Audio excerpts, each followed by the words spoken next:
અરે આજ આ મોબાઈલ ની દુકાને ઘોડી કેમ બતાવી છે? તો કેમ છો ડાયરો? મજામાં ને? આપડા બ્લોગ જોતા ઈ મજામાં જ હોય. તો હવાર શિરામણ કરવા બેસી જતો ને શાન ભાખરી માખણ ને દાબીન ભાઈ આવી જતો ખૂણે, અને ત્યાં મળી ગયા આપડા મિત્ર રાકા ભગત. ઓ ભાઈ, અને પછી અમારા કાળુભાઈ જાંબા ઉપર બેઠા બેઠા ફોન જોતા હતા, અને હું આવી ગયો ભગત ની ન્યાન. ભગત જોઈ લો દુકાનમાં આટા મારતા હતા. અને તમને ખબર છે આપણા હાથમાં ગાડી હોય એટલે 150 જ હોય. कितने तेजस्वी लोग हैं हमारे पास, कितने शानदार विचार रखते અને ભાઈ હું નીકળી ગયો અમરેલી પરીક્ષા દેવા. ઓ ભાઈ, મોઢે રૂમાલ ને ચશ્મા બસમાં ચડાવીને એટલે કાળો ન પડી દઉં ને. અને અમરેલી થી એક્ઝામ દઈને આવ્યો ત્યાં તો અમારે ચિરાગભાઈ ને કઈક અલગ જ રમત ઉચતી હતી. પોદાળામાં પાણા મારતો હતો અને જમરૂખડી ઉપર ચડવાનો પ્લાન કરતો. મેં કીધું રેવા દે, ભાંગી જા.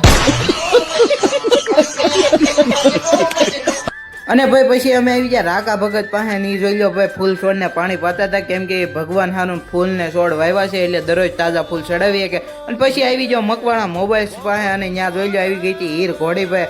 અને ત્યાં જોઈ લો ઈ એનો છોકરો બેઠો હતો, ઈ કે વાળ હમા કરી લો પછી બરો ફોટો પાડ.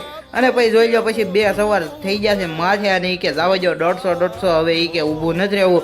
અને પછી આવી જશે અમારા ડોક્ટર, અને ઈ એને જોઈ લો બોનેટ ખોલીને ઈ કે આમાં શું પ્રોબ્લેમ છે, કઈ દસ નથી પૂછતી. મેં કીધું જો બોનેટ બંધ કહી ગયો, કઈ વાંધો નહીં આપણે. A few moments later. અને હાજે આવી ગયો છો ભાઈ સ્વામિનારાયણ ભગવાનના મંદિરે. ઓ ભાઈ દર્શન કરવા, અને ત્યાં ભાઈ ધૂન ભજન હતા એટલે મેં કીધું 2 કીર્તન ગાઈ નાખવા દે. અને ભાઈ જોઈ લો આ છે અમારી ધૂન મંડળી. ઓ ભાઈ દર અગિયારીએ ભાઈ અમારે ધૂન હોય છે. અને પછી તરબૂચની પ્રસાદી ખાઈને ગઈ નાખ્યા રામે રામ.